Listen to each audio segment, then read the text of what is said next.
You're watching the Batter Fans Network.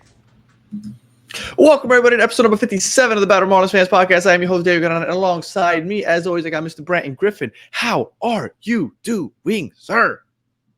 2 sweeps in a row, man. I'm doing great. Not just 2 sweeps, 10 out of the last 11. The last time we came on here and recorded, we were we were 66 and 77. Then we haven't recorded. We had kids were sick and a bunch of other stuff happened, but whatever. Yeah. So 66 and 77. And then we said, okay, let's finish strong. And then we lose the next two games since the last time we recorded. Yeah. We lost the first two national games. All of a sudden, we're 66 and 79. And I was like, okay, so this is going to be a rough end to the season. And then we reel off 10 of the next 11. All of a sudden, we're just 4 games under 500. What a way to kind of wind down September and the season. And I have it right here on the screen for those of you that are watching on YouTube. Nationals 2-2. We obviously lost the first 2, then won the next 2. Tigers win the first 2, then we lose that bullpen game, and then we sweep the Rockies and the Rangers. Absolutely phenomenal.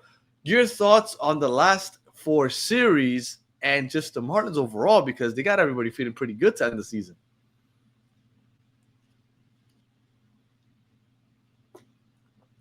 Or not. Maybe you froze and then we can't hear you Did anymore. freeze, but I'm back now. Okay.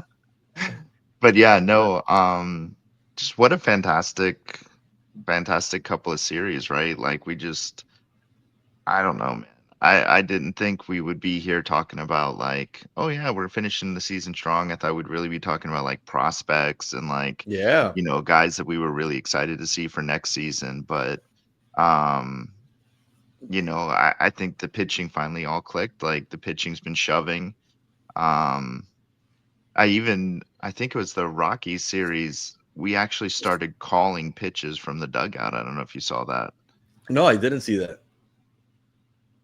Yeah, like our pitching coach was giving signals into Hicks, who was calling or who was giving the pitches to Junk, who had a season or a career high. I think he went 7 innings strong, and like that was really cool to see that we're kind of using that innovation to do things like that. So very cool week Well, for the Marlins, I think. no, absolutely. And in a way, Ryan Weathers finally came back. Mm-hmm. So in this run of 10 of the last 11, I'm going to forget about those first 2 losses to the Nationals. We're going to make pretend that didn't happen. So in the last 11 games, 10 wins, it went Yuri, Weathers, Sandy. And then I believe it was Junk and then bullpen game. And then you Right. get Yuri, Weathers, Sandy, bullpen, and then you get Yuri again. I must have missed the Junk start there. But Yuri and Sandy. Sandy is finally coming back to form. Yuri is Mhm. balling. Ryan Weathers is back.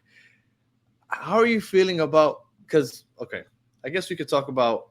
It's not technically. We still could make the playoffs. It's a long shot, right? Because you only have 6 games left, so you probably have to win at least 5 of the next 6, probably Yeah. all 6. And luckily, the team that you're chasing, or one of the teams you're chasing, the Mets, you have a 3-game series with them at the end of this week, so that helps technically, but it's a long shot. But hypothetically, we don't make the playoffs.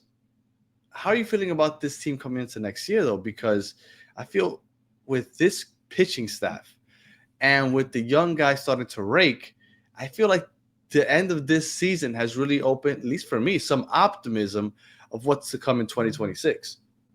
Yeah, I think you can't help but be optimistic, right? Because you've got what's essentially like I'd say half of your rotation coming back towards the end of the season. Then you've got, still guys like Max Meyer who's out for the rest of the year, but will be back next season. Brax, who should be back next season. So you've got a really solid rotation there. You think Sandy comes Can't back? forget that we don't have Stowers. Oh my God, that's right. We've Yeah. been missing Stowers. Johnston's all of a sudden raking. You have Marcy, which has been more than what I could have hoped for. This By far. team is looking like it's setting itself up to have a really good 2026. Yeah, I think so. And then when you see like the off the field innovations because I guess this pitch calling thing, we've been Hmm. doing it in the minor leagues for like the whole this whole season. So they brought it up to the majors to try it out. Oh, and then my boy Brandon froze again. Um, but while Brandon unfreezes, I think one of the high points of this run has been the youngsters that have been raking. Oh, and then Mm, Brandon's back. yeah. Go ahead, Brandon. You were saying that they were trying that out in the minors all season, and then they brought it up Yeah, to the big and leagues. so when you have a team, like, trying to be innovative, not just on the field, but, like, with off the field type things like this, like, I think you combine that with the talent that we have, and regardless of if it's young talent, like, you're giving it an opportunity to mature a little quicker because, like, you're giving them, like, the insight of, I don't know, being in the league longer, I guess, when you, like, call pitches for them and things like that, like, you're giving them a little bit of an edge as a youngster, so I think it's good. I can't wait for next season for sure. Are there any of the youngsters that have surprised you or got you more excited than any others? Oh, phew. Um, I'd have to say I started the season. I mean, I guess he's not a youngster, but Otto Lopez. Yes. Um, I went into the season really thinking that we would replace him at some point, Hmm. and I've publicly called for us to go out and get a shortstop to replace him because I didn't think he would be an everyday shortstop, and he's definitely surprised me. You already said Morsi, so that was another one. But yeah. Um, and I know this is going to be probably the next episode, right? Because there's a good chance that Mhm. the next episode is once the season's over.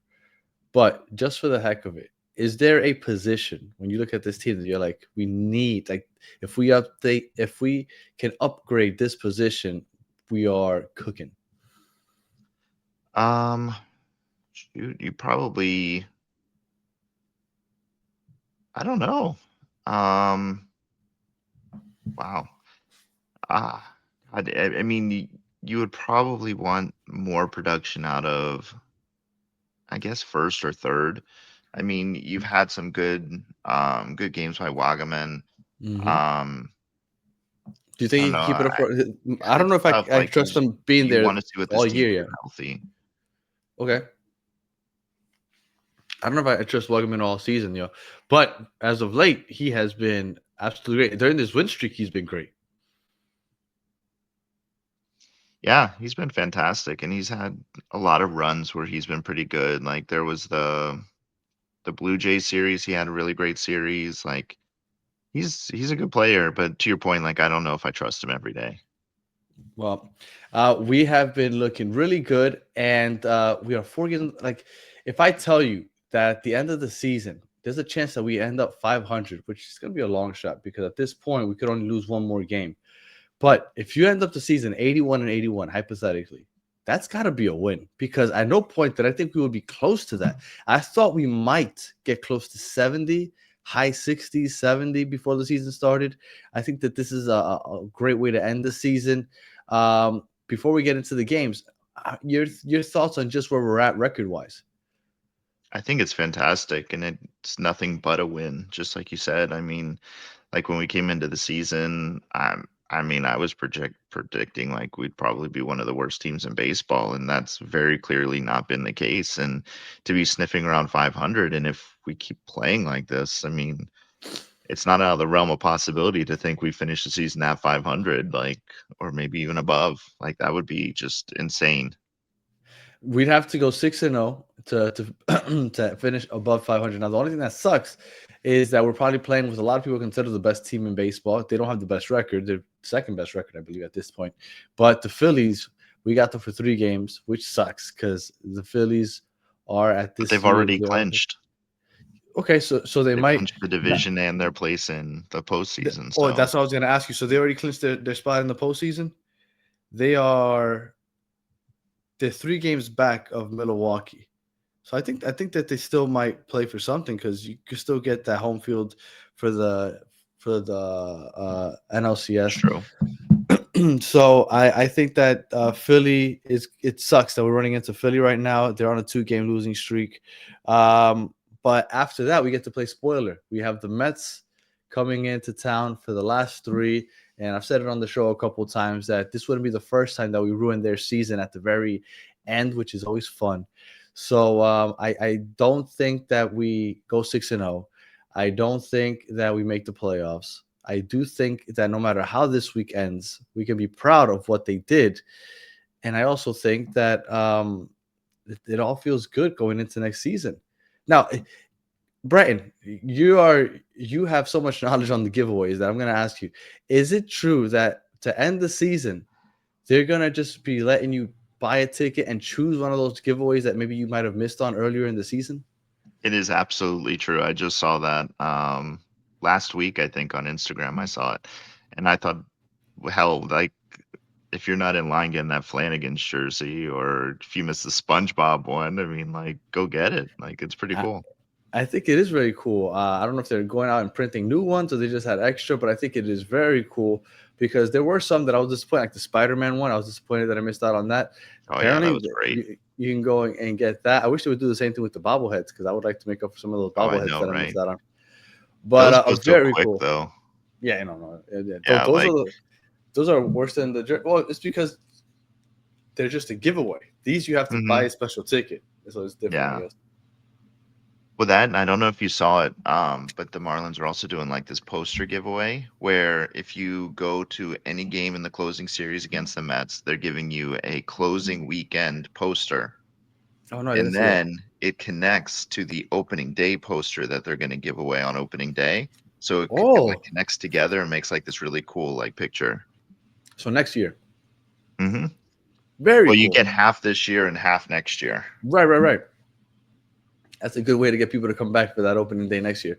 Uh, I'm hoping to make it out to watch them beat the Mets because it's always fun being a party pooper and ruining their season. So I hope to make it out there. But let's get into it. The final week, baseball does this to me every year. Somehow it feels like 162 games is just such a long season. And then you blink, and somehow it's the final week of the season. You're like, how the hell did these? We came back. We talked about it in the beginning of June, mid June, and we started in the beginning of July. And I'm not sure. It feels like we just started recently, and we're already at the end of the season. Um, your thoughts on the final week? We got three against Philly, three against the Mets, 6 games left, 3-3. How do you think we finish off the season? I think we finished 4-2. I think Okay. we finished just under just under 500, which, like we said, is nothing but a win. 80 and 82 is great. Oh yeah, some people were predicting this team would lose 90, 95 games. Like, Yeah. Well, I mean, if you end up almost at 500 with the core pitching that you have, the young hitters that you have, I mean, I and again, I guess let me leave that for next week because that's more off season talk. Because I was about to send us off on a tangent about off season talk, but we still have a week of baseball, so let's not get there yet. I'm with you. I think 4-2, which puts us at 80 and 82, which is a fabulous way for this Marlins season to end. With the expectations going in, when first week of February, you saw all the major MLB social media oh god, content yeah. creators and stuff putting the Marlins are the only team that have spent $0, and everybody's $0, and it's just it's really cool that they were able to muster this together. Bendix has kind of shut me and a lot of people up because apparently he does know what he's doing, and we'll see. I mean, I feel like a lot of people feeling much better, much more confident, not just going into next year, but maybe for the future of the fish. Yeah, I mean, I don't know how you, as a Marlins fan, like you go into the end of the season, you're not like optimistic about the future. Hell, like I'm so optimistic. I'm like, maybe we do keep Sandy next season and we say this is our season. I've been You thinking the know, same like, thing. wouldn't that be awesome? Like you just Yeah. end the season with a high, and like they just announced like Sandy and Yuri signed extensions. Like, here we go. Well, you know what? I was thinking about that, and I was like, you know what? Maybe you don't have to give away Sandy. Maybe you give him an extension, and you go all in next year. And if by mid-season, if things just didn't go the way you expected for whatever reason, I mean, I'm sure that his contract is gonna be team friendly because Mhm. he's been down, right? He's not the Sandy of old yet. So you go ahead, you take advantage, team friendly contract. And for whatever reason, if things don't go the way you expected, you can still trade him off. He's still valuable, I'm sure, to other teams. But yeah, man, I'd bring him back. I'm bringing him back. What I've been seeing out of Yuri, Sandy, and Weathers over the last 10 games, and you still got Braxton coming back, Max Myers, like this is going to be a fun team to watch next year. I'm excited to come back and Yeah. talk fish next year. I know I'm getting ahead of myself, already talking about next year, but it's going to be fun. Yeah, I agree. I mean, I think the guy you trade in the offseason might be Eddie, right? Like, I mean, we'll Oh my get God, into I it next forgot week. about Eddie. I forgot about Eddie. Yeah, man, this team is loaded as far as arms go. Yeah, Oh my for God, I sure. forgot about Eddie. Yeah. All right. Any final thoughts there, Brian? Um, like you said, it's been a long season that went by in the blink of an eye. Come Monday morning, I think we're all going to be a little bit sadder because the season will be done. We'll have no more baseball to watch outside of, lucky guys like you will get postseason baseball to fall in love with and enjoy. But no, like, just enjoy the final couple weeks of the season, or couple series, I should say. And yeah, it should be a fun off season, and there's a lot to look forward to. The Fish definitely have a bright future, and I think we're all just enjoying the ride, and let's pray that we play spoiler to the Mets. That would Oh, just I'm be the cherry on top. I haven't decided if I'm going Friday, Saturday, or Sunday for sure. I'm not going. Well, I might go Sunday actually because my team doesn't play on Sunday. But no, the Dolphins don't play on Sunday either. There's no reason that Mm. that stadium shouldn't be packed on Sunday because the Dolphins are playing Monday Night Football next week. Yeah, So that's true. Everybody should get out there, get your everybody, Flanagan's jerseys and whatever yeah, else. and then get that last little breath of baseball before the season's over, man. So I'm hoping to see a lot of people out there. I'm gonna be out there. I don't know which day, but I'm definitely gonna make it out there because it's almost over and it doesn't come back for another 6 months. And it's Yeah, gonna like be a long 6 months. yeah, man, it's a long break, but we'll be coming in. Maybe not every week, but we'll be coming in, updating during the off season, and having some more Yeah. fish talk, and it's fun. I'm excited for what's to come, and I'm gonna try to enjoy as much as possible this next 6 games. All right. If you're listening on audio, appreciate you listening all the way to the end. Please leave us 5 stars, comment, review, all that good stuff. If you're watching on YouTube, thank you for watching all the way to the end. Please like, subscribe, share, tell your friends that the Marlins are back. And for those of you, and I'm so accustomed to that last part, but I'm gonna keep that to myself. Appreciate you, Bratton, everybody that's watching, and appreciate the fish keeping things interesting. So until the next one, have a good one.